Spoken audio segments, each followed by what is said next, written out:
प्यारे बच्चों, एमसीक्यू का एक क्वेश्चन है ये असरसन और रीजन के। आपके सामने 2 क्वेश्चन लेकर आया हूँ।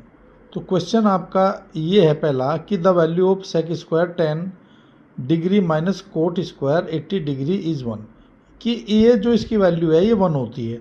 तो इसको हम कैसे चेक करेंगे बेटा? तो हम जानते हैं कि सेक स्क्वायर को यहाँ पे आपको बिल्कुल भी छेड़ना नहीं है, केवल एंगल छेड़ना है।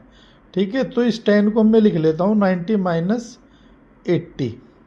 क्लियर बेटा? और ये जो आपका माइनस का ये कोट स्क्वायर है ये आपका 80 एज इट एज। क्लियर होगी बेटा? अब सेक स्क्वायर ये 90 माइनस थीटा हो गया, तो ये हो गया आपका कोसेक स्क्वायर। और ये जो यहाँ पे लिखा है मैंने 10 ये यहाँ पर आ जाएगा, और माइनस कोट स्क्वायर 80 आपका एज इट एज। क्लियर हो गया बेटा? और कोसेक स्क्वायर थीटा को हम जानते हैं कि 1 प्लस क्या होता है ये कोट स्क्वायर थीटा, और थीटा यहाँ पे 10, तो ये हो जाएगा आपका 10, और ये माइनस आपका कोट स्क्वायर 80।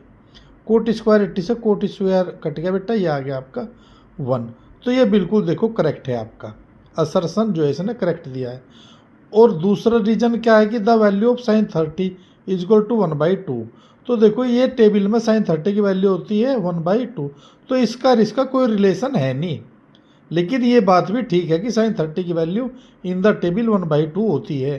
तो इसका अर्थ क्या हो गया बेटा? इसका अर्थ ये हो गया कि ये दोनों सही है, लेकिन पहले वाले की इसकी एक्सप्लेनेशन सही नहीं कर रहा है।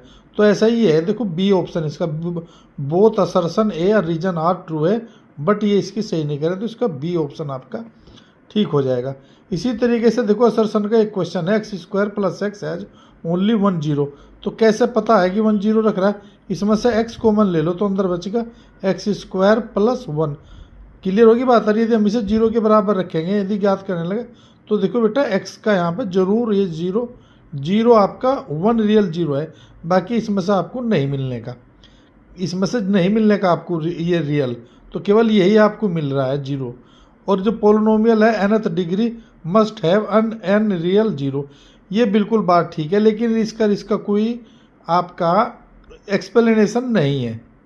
क्लियर होगी बात बेटा? ये तो यहाँ पे ये बता रहा है कि इसे इसका कोई रिलेशन नहीं, लेकिन ये है कि दोनों बात ठीक है। क्लियर? यदि कोई भी पोलिनोमियल है उसकी कोई डिग्री है, तो सीधी सी बात है उसका रियल 0 जरूर होगा, लेकिन रियल 0 हो ये इसकी गारंटी नहीं है। लेकिन ये बात ठीक है, ये अलग है, तो दोनों है, तो इसका भी आपका बी ऑप्शन आपका ठीक है। तो इस तरीके से बेटा आप यह असर्शन का क्वेश्चन कर सकते हो। समझ में आ गया होगा बेटा जो मैंने बताया? नहीं आया तो इसे बेटा दोबारा से इसे देख लेना और कमेंट कर देना जो भी होगा। ठीक है बेटा?